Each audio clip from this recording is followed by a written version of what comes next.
Alright guys, TacticalRab back again today. I hope you're all doing well and enjoying your day so far. What a set of matches we had at day one here of the World Championship. Unfortunately marred though by the CDL doing CDL things. Massive delays are not the only reason why the CDL have been roasted on day one here at the World Championship. Very much enjoy your thoughts in the comment section below. Hit the like button if you enjoy. Subscribe if you are new as always, I'd greatly appreciate it. Really upset the channel. Thanks very much indeed for doing that one. Plenty to discuss today. Some good, some certainly not so good. First of all, we were really wondering who was going to replace aBeZy on the desk for CHAMPS. Maven and Miles seemingly are splitting responsibilities. Seems to have worked out rather well so far. Both great hosts in their own right. So that of course was one side of the story, but we've also got to mention the Challengers World Championship that's going alongside the main event this weekend. I'm sure we'll talk about it in more detail tomorrow. But as Clay says here, feels bad missing my first $1 million plus tourney, right? So I'm pretty sure Clay had attended every $1 million tourney, even back in the day of like COD XP in Modern Warfare 3. I'm guessing he was there as well. So he has a crazy streak of these tourneys. Unfortunately not attending this one. He is there in the venue on the Challenger side, but unfortunately the Challenger stations and the venue for that is nowhere near what might be expected. This was the frustration really, because everyone was saying, okay, look, the CDL, they don't want to change the format was pretty bad for who even qualified for this, but at least if they were thinking, okay, look, we can only have 8 teams here, we can only cater for that many, at least put on a good show, right? I mean, what is this? This looks like a set of warm-up stations. This looks like kind of in the back room or whatever that the players are going to warm up on before their matches on an actual main stage, but this apparently is where all the Challenger stuff is going on. There's no crowd, there's no stage, like there's nowhere for anyone to stand. Apparently they weren't even going to want to stream it, but then Clay was like, what, are we not streaming it? And they were like, yeah, okay, I guess we can find a way to stream it. Like, what is this Challenger support, right? It's gone from like what a great Challengers ecosystem we had a few years ago to like what is effectively warm-up stations for the Challenger setup for like a $250,000. I just don't understand. Why is the prize pool like 100k for first and they treat the tournament like this? I simply don't get it. Even as Clay says, very good ecosystem, great support, absolutely awesome, he says, right? It's a very sarcastic of course from Clay, and goes on to say the following: I'm not really going to be a downer, but to be shown this and we almost didn't even have a stream, you reckon, for the Challengers event,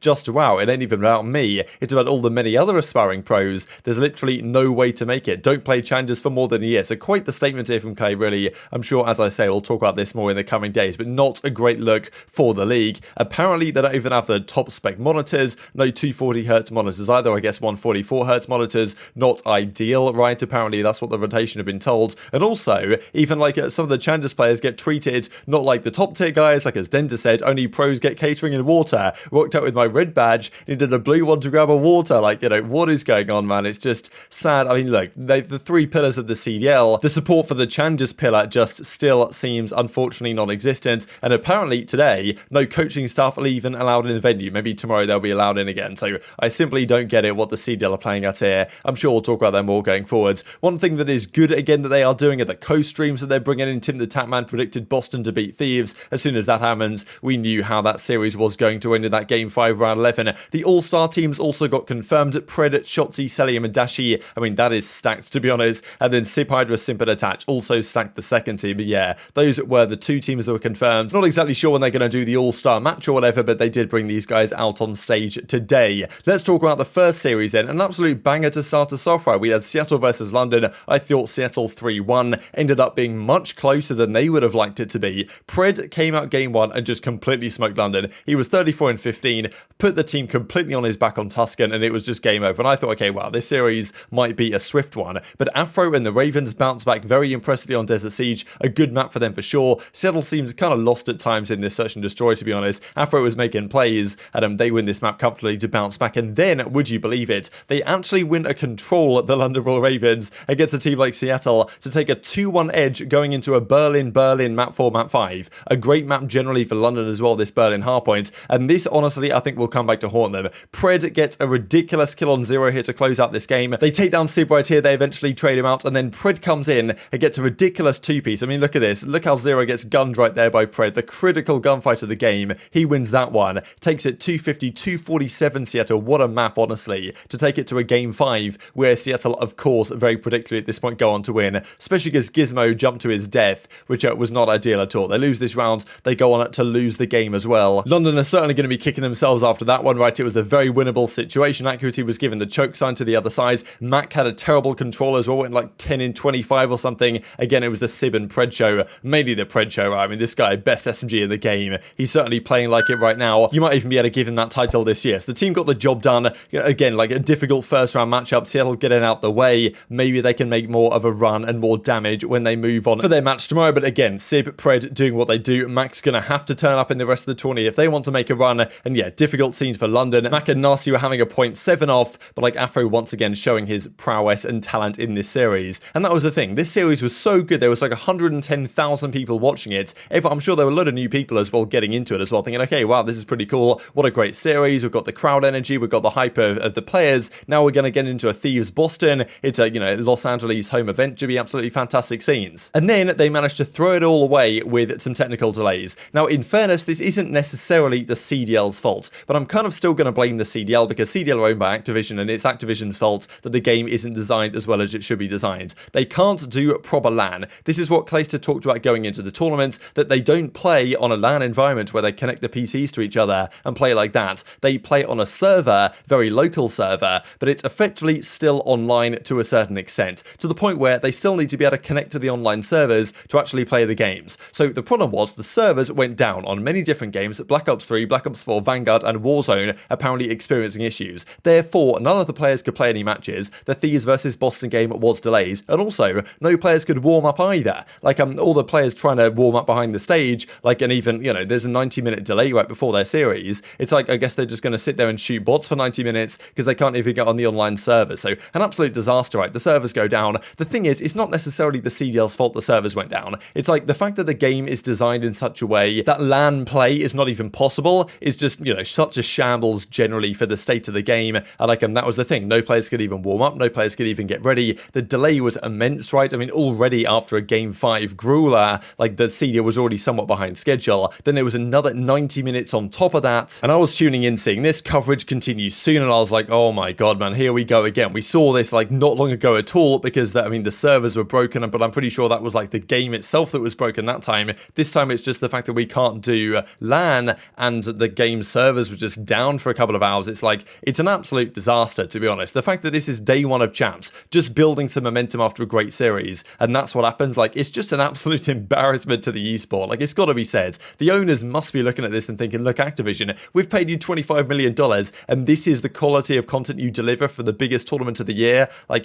come on, they've got to focus up. And as Crone is saying, why are we playing online on LAN at champs in 2022? Like, just beggars belief, to be honest. And everyone was talking about this, right, loading in for Bakar Sharp at game 1. Like, yeah, the boys are certainly getting on a bit after that, right? It was a long delay they had to deal with. And yeah, eventually people were happy the servers finally came back online and they could get the series underway. And even as TacticalRab Academy says, right, they were looking through so many old pieces of footage to try and get something to play. Like, they might have to go all the way back to the COD 4 days right here with Astro just to try and buy some more time because the delays were so long. So yeah, not a good way to start the World Championship at all. By the time the series finally does get underway though, it was absolutely cracking series. Boston take a surprising game on Tuscany points. Vivid gets a crazy 3-piece right here as well with the nades. And like a look at the play he was making to finesse this final kill. Surprising that Thieves lost that game 1, but they bounced back pretty emphatically in the search and destroy. And then they went to a Berlin control. And I thought, okay, this is GG, right? Berlin controlled Thieves, so good at this map. They throw away a 7-19 or something crazy life lead in this control round. This should have been an unlosable situation, but somehow Boston get in, get all the kills, and Thieves just completely choke this round away. Like, there's no way they should have ever lost this one. They choke the progress at the A point.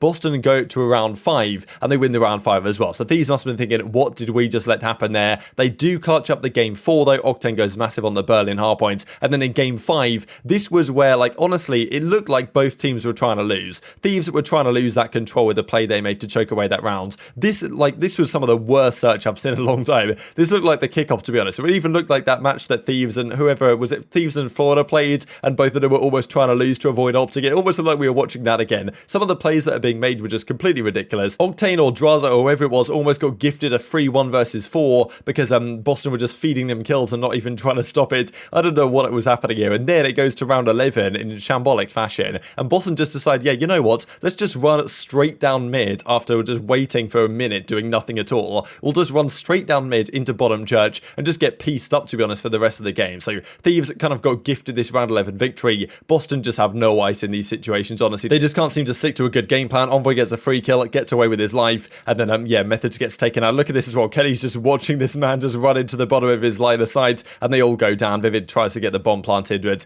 it's not long until until he's taken out. So Thieves somehow survive a Game 5 round 11. I was not expecting this series to be as close as it was. Heartbreak for sure for Boston, but it's not like they particularly deserve to win. Neither team arguably deserve to win in this series, but these are the type of series that Thieves need to get on top of if they want to win a tournament like this, right? So in the end, it's a bottle for Methodz and the Boston Breach, no doubt about it. Somehow Thieves get away with it, and these were the final series stats as well. Thieves all positive actually, Octane probably the MVP. And as if we were lacking banger series, they decided to throw us Ultra versus OpTic, which always delivers the goods. Honestly, an unbelievable affair. Game 5 round 11, as you could probably have predicted going in. Just a ridiculous series, to be honest, from start to finish. It started out so well for OpTic game 1. Scump just came to play. CHAMPS Scump was here in full effect game 1. 37 in 27, made it look easy. Demolished Toronto, and OpTic, they kind of ran out of time. Like, they won this Bocage relatively comfortably. That was impressive for OpTic, right? Their Bocage, a big weakness for them. They did beat Ultra back on this map at Major 4.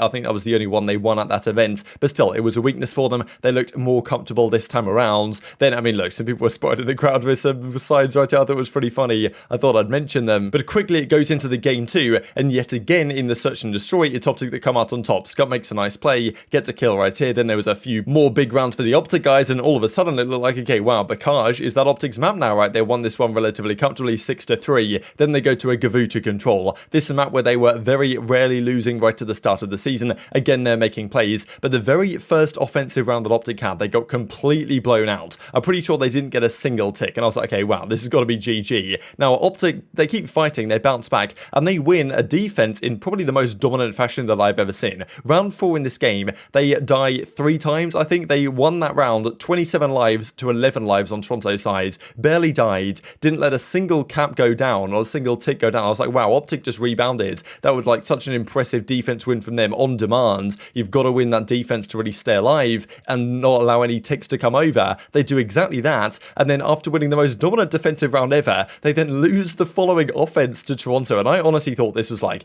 this could be the mental chalker for OpTic. We've seen it before. It looked like it was going to happen again, to be honest, because somehow they go round 5 after winning the most dominant defense of all time, lose the break off, and eventually go down as a result. CleanX made some huge plays actually here as well to even keep Ultra alive in this map, but I mean, yeah, look at this, like OpTic, they almost made it happen, didn't happen. Toronto bring it back, right, and at 1-2, all of a sudden, I'm sure a lot of you OpTic fans were thinking, okay, I know where this is going, and it seemed to be going exactly that way. It did seem like OpTic, again, like when the kind of pressure was on here, foot came off the gas a bit. Toronto, they had more to give, really, and it does feel like when they catch fire, they do really catch fire. They win this game as well. Scump, after dominating the first 2 maps, kind of fell short a little bit at times here. Toronto tied up, take it to a round 5, and I was like, okay, wow, we've seen this one before. Who knows how it's going to end? TJHaLy made a great play in a 1 versus 2 to get them up a 4-2 advantage. They came down from 2-0 down to 2-2 to 4-2 in OpTic's favour, then to 4-4, then to 5-5, and honestly, aBeZy at the end of the control and other maps as well was making some big plays, certainly here in the search and destroy. And OpTic for the second time in a row clutch up a game 5 round 11 up against Toronto. Crazy scenes. I can't figure out this OpTic team because at times it feels like their composure is pretty bad, right? They lose that round 5 in control they shouldn't have lost. That kind of maybe cascades a bit into the game 4 as well, but then put them in the game 5 round 11, they seem to be unbeatable right now. The script writers undoubtedly working overtime to come up with this one. I mean, like, you could have seen this one coming a mile away, but it's OpTic that come out on top yet again. Obviously, incredibly crucial series for them. They will play Los Angeles Thieves tomorrow, but yeah, you've got to win winners round 1 if you want to win the tournament. They showed more promise here, but still some elements creeping in from their Major 4 run that didn't work out too well as the tournament progressed. TJHaLy 1.21 to win them the series, but that's going to do it for today. We'll talk FaZe versus New York tomorrow morning. It's already, what, 3 here in the UK. Thank you to the CDL servers. Very much to read your thoughts in the comment section below. Hit the like button if you enjoyed. Subscribe if you're new as always. Take care of yourselves, and I'll see you next time.